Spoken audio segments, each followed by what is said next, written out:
தந்தை, மகன், தூய் ஆவியாரின் பெயராலே ஆமென். ஆன்ம வழிகாட்டி ஜனவரி மாதம் 11ஆம் தேதி ஞாயிற்றுக்கிழமை.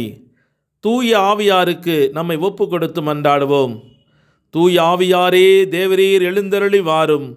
பரலோகத்திலே நின்று உம்முடைய திவ்ய பிரகாசத்தின் கதிர்களை வரவிடும். தரித்திரர்களுடைய பிதாவே, கொடைகளை கொடுக்கிறவரே, இதயங்களின் பிரகாசமே எழுந்தருளி வாரும்.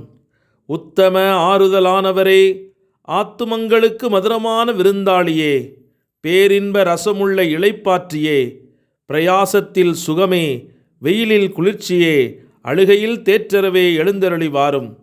வெகு ஆனந்தத்தோடே கூடியிருக்கிற பிரகாசமே, உமது விசுவாசிகளுடைய இருதயங்களின் உற்பனங்களை நிரப்பும்.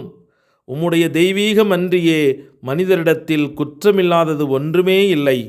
அசுத்தமாயிருக்கிறதை சுத்தம் பண்ணும், உலர்ந்ததை நனையும், நோவாயிருக்கிறதை குணமாக்கும், வணங்காததை வணங்கப் பண்ணும், குளிரோடிருக்கிறதை குளிர்போக்கும், தவறினதை செவனே நடத்தும்.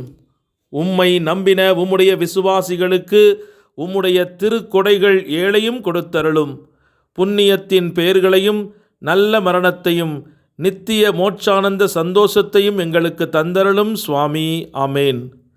மத்தேயு நற்செய்தி 3ஆம் அதிகாரம் 16 முதல் 17 முடிய உள்ள இறைவார்த்தைகள். இயேசு திருமுழுக்கு பெற்றவுடனே தண்ணீரை விட்டு வெளியேறினார். உடனே வானம் திறந்ததையும் கடவுளின் ஆவி புறா இறங்குவது போல தம்மீது வருவதையும் அவர் கண்டார்.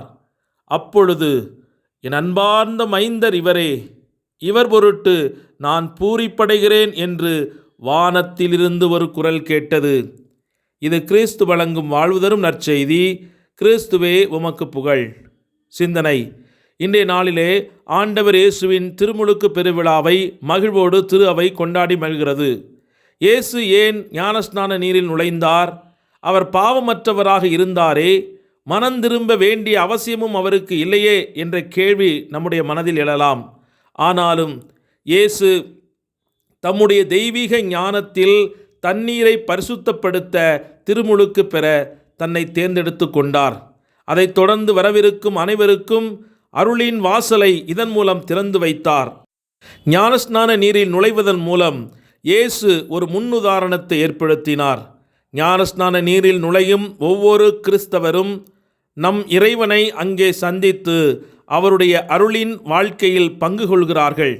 இன்று கிறிஸ்துவின் திருமுழுக்கை பற்றி நாம் சிந்திக்கும்போது நம்முடைய திருமுழுக்கை கருத்தில் கொள்ள அழைக்கப்படுகிறோம். நம்மில் பெரும்பாலோர் குழந்தைகளாக ஞானஸ்நானம் பெற்றோம். அந்த நிகழ்வை பற்றிய நினைவுகளே இல்லை. மற்றவர்கள் வாழ்க்கையின் பிற்பகுதியில் ஞானஸ்நானத்திற்கு வந்தனர். அவர்கள் பெரும் கிருபையை முழுமையாக அறிந்திருந்தனர். அது எப்போது நிகழ்ந்தாலும் ஞானஸ்நானத்தின் விளைவுகள் ஆழமானவை மற்றும் நீடித்தவை.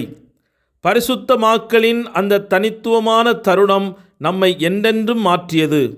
மேலும் அதன் மாற்றும் சக்தி நமக்குள் செயலில் உள்ளது. ஞானஸ்நானம் மூலம் இயேசு நம்மை தண்ணீருக்கு அடியில் சந்திக்கிறார். முழு மூழ்கும் அடையாளத்தின் மூலமாக யோவான் வழங்கியது போல் நாம் மனந்திரும்புதலின் நீரில் நாம் நுழைந்து இயேசு கிறிஸ்துவுடன் ஐக்கியமாக வெளிப்படுகிறோம். இயேசுவின் ஞானஸ்நானத்தின் போது, நீரே என் அன்புக்குரிய மகன் என்று தந்தையின் குரல் அறிவித்தது போலவே, தந்தையாம் கடவுள் நம் ஞானஸ்நானத்திற்கு பிறகு தொடர்ந்து நம்மிடம் பேசி அவருடைய அன்புக்குரிய பிள்ளைகளாக நம் அடையாளத்தை உறுதிப்படுத்துகிறார். தூய் ஆவி நம்மீது இறங்குகிறார். மேலும் நம் இதயங்கள் திறந்திருக்கும் வரை ஆவியின் ஒவ்வொரு பரிசும் நமக்கு வழங்கப்பட்டு கொண்டே இருக்கிறது. ஞானஸ்நானம் நம் வாழ்வில் ஒருமுறை மட்டுமே நிகழ்கிறது மற்றும் நம் ஆன்மாக்களில் ஒரு அழியாத ஆன்மீக முத்திரையை பதிக்கிறது.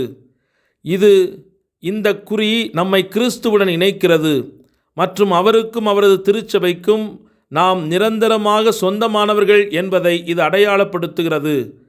மரண பாவத்தால் கூட அதை இழக்கவோ அல்லது அகற்றவோ முடியாது.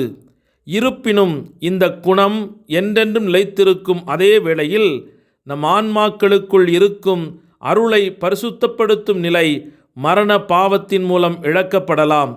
இதுபோன்ற சந்தர்ப்பங்களில் ஞானஸ்நானத்தின் அருளின் நல்லிணக்கச் சடங்கின் மூலம் மீட்டெடுக்கப்படுகிறது.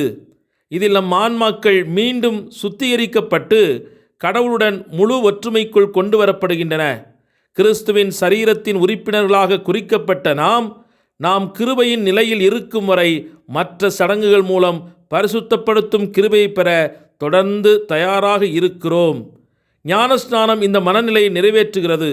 கிறிஸ்துவிடமிருந்து வரும் கிருபையின் வாழ்க்கையில் முழுமையாக பங்கேற்க நமக்கு உதவி செய்கிறது. ஆகவே இத்தகைய மேன்மையான திருமுழுக்கு அனுபவத்தை இன்று நாம் ஆண்டவரில் புதுப்பித்து கடவுளின் மகனாக மகளாக இருக்கும் பாக்கியத்தை அடைய இன்றைய நாளிலே இணைந்து மன்றாடுவோம். எங்கள் தாயும் தந்தையுமான இறைவா, உம்மை போற்றி புகழ்ந்து ஆராதித்து மகிழ்கிறோம். இரத்தம் சிந்தி எங்களை மீட்ட அன்பு தெய்வமே, உம்மை நன்றியோடு துதிக்கிறோம், ஆராதிக்கிறோம். உமக்கே மகிமையும் புகழையும் செலுத்துகிறோம். நாங்கள் நீதியின்படி தண்டிக்கப்பட வேண்டியவர்களாக இருந்தாலும் உம்முடைய பேரன்பால் இரக்கத்தால் எம்மை மீட்டு கொண்டீரே, உமது மகிமையில் சேர்த்து கொண்டீரே. நன்றி தகப்பனே. இதோ என் அன்பார்ந்த மைந்தன் இவரிலே நான் பூரிப்படுகிறேன் என்று தந்தையாம் கடவுளால் முத்திரையிடப்பட்ட தூய ஆவியானவரின் வல்லமையை, அவருடைய இனிமையான குரலை வெளிப்படுத்தும் திருமுழுக்கு அனுபவத்தை இன்று நாங்களும் புதுப்பித்து கொள்ள அருள் தாரும். திருமுழுக்கில் நீர் கொடுக்கும் அருளை இன்று புதுப்பித்து அதனுடைய ஆற்றலால் எங்கள் வாழ்வை புது படைப்பாக மாற்றிக்கொள்ள அருள் தாரும். இன்றைய நாளில் உமது பரிசுத்த இரத்தம் எங்கள் மீதும் எங்கள் குடும்பத்தின் மீதும் எங்கள் அன்புக்குரியவர்கள் மீதும் எங்கள் உற்றார் உறவினர்கள் மீதும் இருப்பதாக. எங்களுடைய முன்னோர்கள் கட்டிக்கொண்ட பாவங்களினால் சாபங்கள் எங்கள் குடும்பங்களை தாக்காமல் பாதுகாத்தருளும்.